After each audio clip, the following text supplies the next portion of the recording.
puasa itu adalah tumis, tahu, saus, tiram.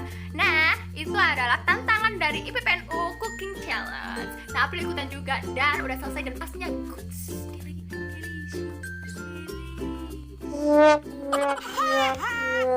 Enak banget guys.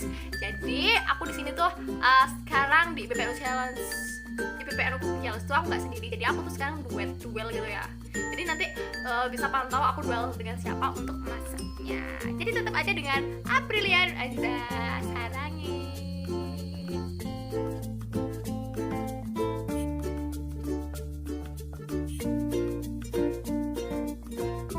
Oke guys, ini aku udah ada bahannya tuh ya. Ini ada tahu satu, terus ini ada cabai merah besar, bawang, sama bawang merah, sama garam, gula.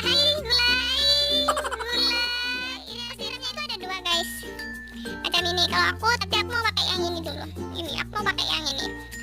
Tapi aku mau pakai bang, karena di rumah itu nggak ada kecap yang botolan, jadi pakai